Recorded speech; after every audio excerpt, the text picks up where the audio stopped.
Mga bata, ang ikukwento ko sa inyo ngayon ay tungkol sa ang elepante at ang langgam.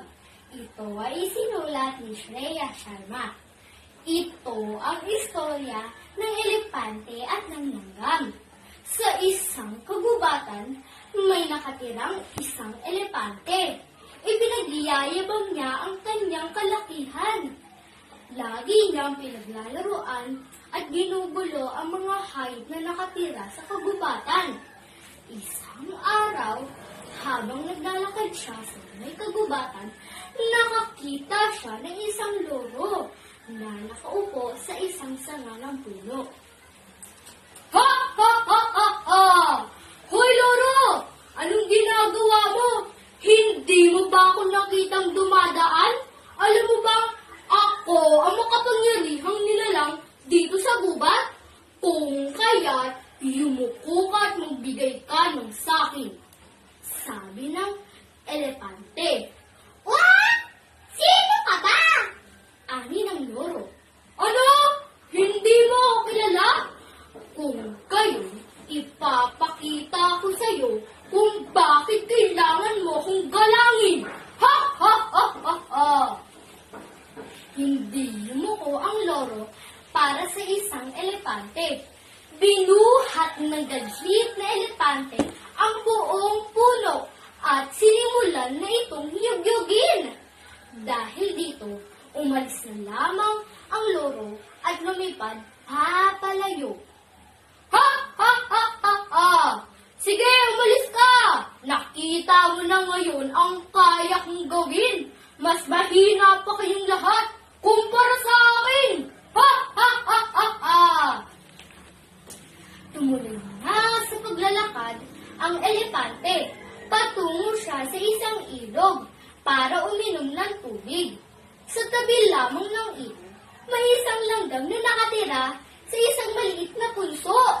Araw-araw, nangongolekta ang langgam ng mga pagkain at araw-araw din siyang ginugulo ng elepante. Tulad ng mga nakaraang araw, habang umiinom ang elepante, nang makita niya ang langgam, Oy, balinggit! Saan mo dadalhin yung pagkain? Sabi ng elepante. Kailangan ko itong dalhin pabalik sa bahay. Malapit na ang tagulan. Kailangan ko maghanda ng maraming pagkain. Sabi ng langgam. Ha! Ha! Ha! Ha! Ha! Ganun ba? Wika ng elepante. Nag-igib ang elepante ng tubig sa kanyang malaking uso at ibinigay itong lahat sa langgam. Basang-basa ang langgam. Basang-basa ang langgam at ang kanyang nasirang pagkain. Ha! Ha! Ha! Ha! Ha! Sabi ng elepante. Sige! Tumawa ka ako hanggang gusto mo, elepante! Balang araw, tuturuan din kita ng leksyon! Ani ng langgam. Natatakot ako! Tuturuan ako ng leksyon ng isang bulinggit. Alam mo ako sa'yo, bumalik ka na lang sa kapiranggot mong bahay. Baka mapisa ka lang ng mga paa ko. Mabuti na, umuwi ka na! Sabi ng elepante. Galit na galit ang langgam sa elepante at sa kayabangan nito.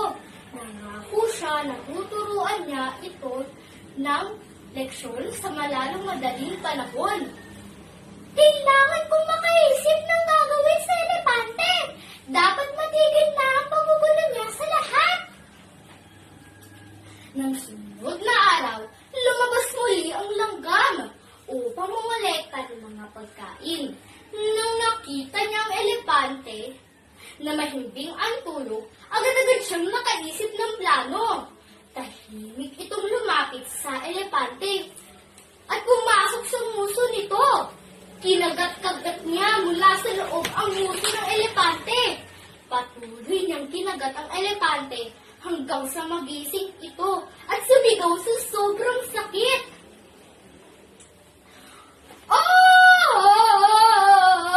Ang nguso ko! Sinong nasa loob? Lumabas ka dyan! Sobrang sakit! Sabi ng elepante. Narinig ng langgam ang kanyang pagsigaw at pinagpatuloy niya pa rin ang pagkagat sa loob. Napaiyak na lamang ang elepante dahil sa sobrang sakit. Ah! Tulungan niyo ako! Ah! Sige na! Sinong kumakagat ng uso ko? Lumabas ka na! Ah! Lumabas na ang langgam nang marinig niyang umiiyak ang elepante. Naggulat ang elepante nang makita niya ang maliit na langgam. Takot na takot ang elepante na baka kagatin muli siya ng langgam. Kaya naman lumuhod ito at nagsimulang humingi ng tawad. Patawad! Hindi na ako manggugol ulit kailan pa man. Naintindihan na ng elepante ang kasalanan na nagawa niya. Umalis na siya at wala na sino mang ginulo pa simula ng araw na iyon. Nakita mo na? Malaki man o maliit ang bawat isa sa atin ay may kakayanan. Huwag kang magyayabang. Sa halip ay tumulong na lamang sa iba. Mga bata, natutunan natin na ang bawat isa ay may sariling kakayanan. Tandaan niyo na ang isang maliit na langgam ay may kayang gawin na hindi kaya ng isang malaking elepante. Maliwanag?